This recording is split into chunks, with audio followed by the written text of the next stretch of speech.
What's up, people? Back with another reaction, back with some more Erasure, going back to their 1989 album Wild. Very much enjoyed the first few tunes on this. Blue Savannah in particular was a very cool tune, and it seemed like a number of you thought the same. Drama as well.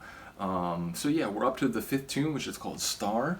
I mentioned it before, single word titles tend to be a bit more opaque, a bit more cryptic in terms of speculating about the themes, but obviously star in a more literal sense relates to stellar bodies, whether they be a sort of middle-aged yellow dwarf like our star, or a red giant, or a blue hypergiant, or indeed a pulsar, or a black hole. So again, stars in that context are in some sense the purveyors of the foundations for the possibilities of life, but in other ways they can be very explosive and catastrophic for other bodies, be they planetary bodies or even other stars nearby, and certainly for biological organisms. So if you were talking about a star in that way, you could be speaking about the power inherent in a star, but also its destructive quality. But a star could also just be you looking up at a star while you're thinking about things in your life and sort of emotional circumstances, and perhaps seeing a lonesome star and therefore like identifying with it and feeling that it in some ways embodies your sort of emotional isolation at that moment. So even if it is a reference to a literal star, it could be less about the character of the star itself, but what it represents, or how it could symbolically indicate a similar condition that you're experiencing. But star also in a sort of cultural or human world relates to people who have a popularity, perhaps because of a skill or an entertainment characteristic that they have, or perhaps just because they are very prominent in society in one way or another, and therefore people care what they think or do. So yeah, I think it could manifest a number of ways. It could just be in relation to something that shines bright, and therefore like is illuminating and or like overpowers the light output of other things or other people around it or them. So yeah, again, you could go a number of ways with it. Interesting to hear, how the lyrics will play with that theme. Once again, shout out to Clarke synths and his sort of overall music sensibilities. The more and more I listen to Erasure, including over some different albums over a span of time, the more I've come to appreciate what a musical genius he is. And I keep talking about his bass lines, but it's also the sort of like chime synths and the organ style synths, his composition, his ability to play to the strengths of the singer that he's working with. And in that regard, shout out to Andy Bell again. I love his voice. I love the sort of passion he sings with. I love the highs he can go to, but he can also go kind of deep and low register and get a sort of like sultry sort of sound to his voice.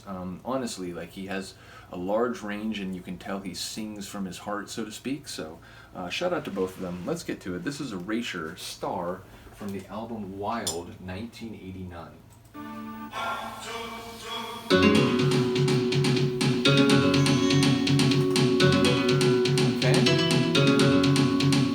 Obviously the sort of drummy percussion stands out. Very energetic, sort of like kinetic energy, or potential energy, I mean. Okay.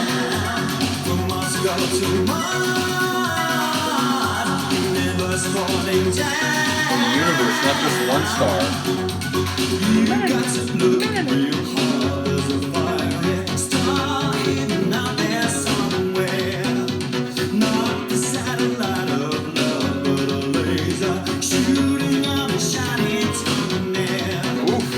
Not a satellite of love, but a laser, a focused light.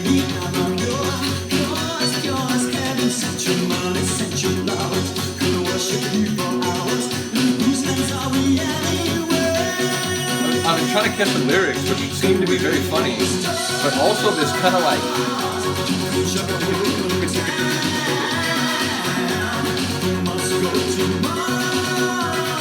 like a staccato kind of rhythm to the tune.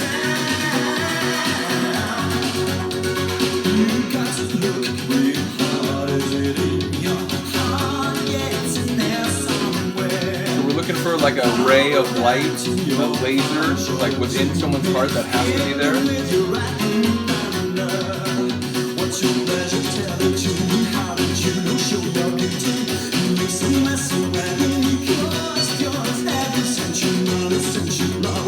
What about being heaven sent, but then your mother sent you?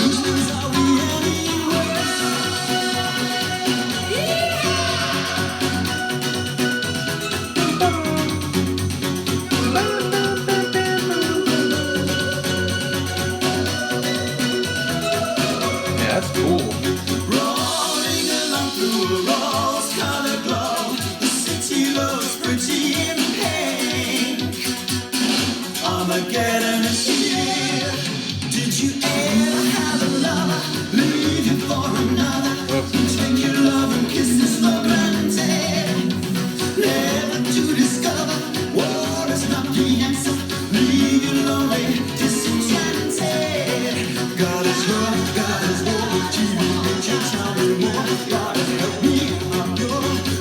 There's a lot of stuff going on here lyrically.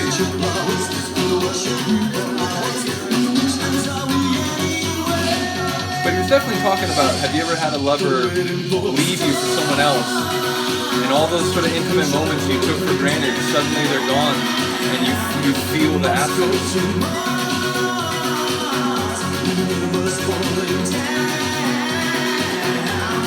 Waiting for the stars.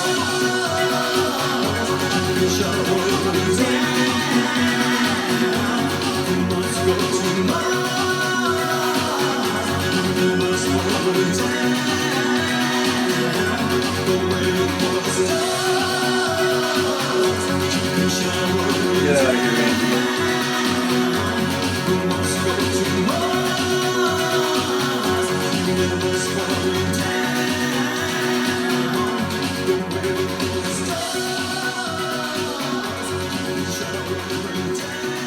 Again, it's like every song I listen to by them, even if I like some more than the others, it's just feel-good synth-pop music. There's no Erasure tune I've yet listened to where I was like, kind of weird, and it left me with a sort of like unpleasant feeling. It's like, no, like every time I listen to their music, I either feel like directly inspired or, like profound themes, or at the very least it's fun and it's groovy and it speaks to like emotional experiences that, no matter, what culture you come from, whether you're straight, whether you're gay, it doesn't matter. It's like the type of emotional experiences they speak to are eminently human.